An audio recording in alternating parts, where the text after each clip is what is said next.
नमस्कार किसान भाइयों, कैसे हो? बहुत बढ़िया होंगे। तो किसान भाइयों, आपको पता है बारिश का मौसम आने वाला है और साढ़ की बुआई यानी कि खरीफ की फसल की बुआई का समय आने वाला है। तो हमारे यहाँ पे समस्या ज़्यादातर जो दीमक की समस्या आम है। दीमक की वजह से हमारी फसल को नुकसान बहुत ज़्यादा पहुँचता है। तो आज हमारे साथ मौजूद हैं कृषि विशेषज्ञ। इनसे हम बातचीत करेंगे कि किस प्रकार से हमारे यहाँ दीमक की जो समस्या है इससे निजात पाया जा सकता है, इस समस्या का समाधान किया जा सकता है। तो हमारे साथ मौजूद है कृषि विशेषज्ञ। आप अपना परिचय दे करके। नमस्कार किसान भाइयों, मैं Sarita Meena, senior agriculture supervisor LA. मेरे यूट्यूब चैनल स्मार्ट फार्मिंग में आपका स्वागत है। तो किसान भाई, अभी हमारे साथी ने बताया कि दीमक की समस्या किसान भाइयों के साथ हमेशा बनी रहती है।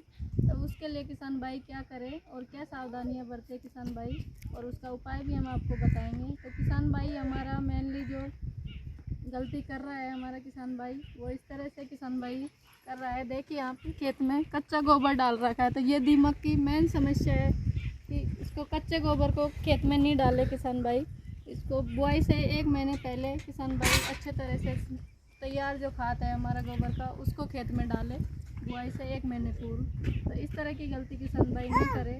यानी तुरंत कि आप इस दीमक की समस्या का जो मेन कारण है कच्चा गोबर भी है। हाँ, साथ में जो खेत के अंदर जो अनावश्यक चीजें रह जाती है। चीज़ें हैं।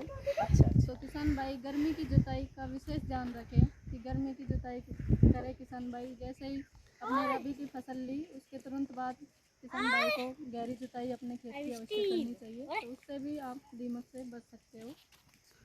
और आप फिर दीमक लगने के बाद में बहुत सारी मेडिसिन यानी कीटनाशक दवाई लेके फिरते हैं बाजार में, उससे बहुत ज़्यादा खर्चा आता है हमारा। तो इस खर्चे से बचने के लिए हमारे जो कृषि विशेषज्ञ आपको एक देसी तकनीक के जरिए बताएंगे कि किस प्रकार से दीमक की समस्या से निजात पाया जा सकता है। तो एक प्रैक्टिकल करके बताने वाले हैं आपको एक। किसान भाई, आपको ज़्यादा, अगर आपके खेत में ज़्यादा समस्या दीमक की बनी हुई है तो आपको ज़्यादा कीटनाशक दवाइयों का स्प्रे नहीं करना। उसके लिए आप अपना देसी तरीका भी अपना सकते हो। हर किसान के पास अवेलेबल होती है ये चीज़ें। इसमें ज़्यादा कोई खर्चा नहीं है किसान भाई को। तो उसमें आपको क्या करना है, सबसे पहले एक मटकी लेनी है। चलते हैं फिर प्रयोग की तरफ।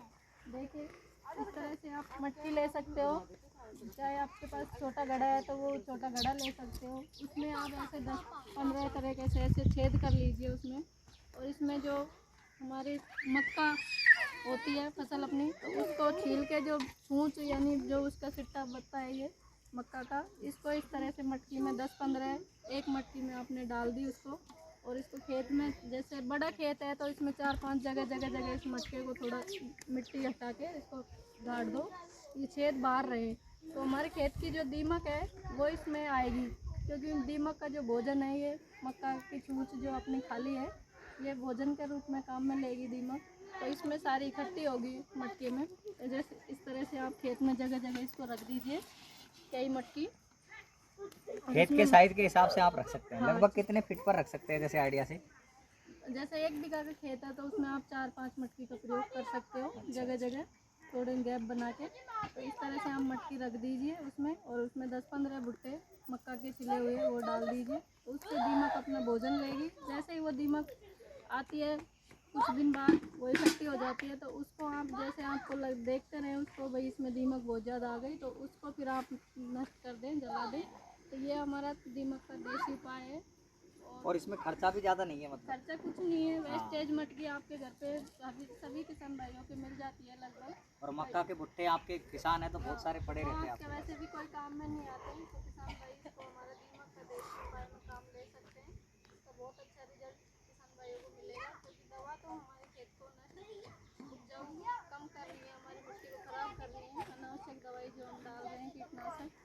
तो मुझे लगता है इस बार हमारे किसान भाई इस मेथड का यूज़ करेंगे और दीमक की समस्या से निजात पा लेंगे। और जो किसान भाई को रिजल्ट दिखता है इसका, यानी कि आपने प्रयोग किया और उसके बाद आपको रियल में लगता है कि फ़ायदा हुआ है, तो आप कमेंट करके हमें ज़रूर बताइए कि वास्तव में हमें फ़ायदा हुआ है और दूसरे किसानों को भी इससे फ़ायदा मिलेगा। तो हमारे इस वीडियो को ज़्यादा से ज़्यादा किसानों तक स्प्रेड कीजिए, ज़्यादा तक लोगों के पास भेजिए। और हम मिलेंगे एक और शानदार जानकारी के साथ आपके साथ। तब तक के लिए नमस्कार, बाय बाय, टेक केयर।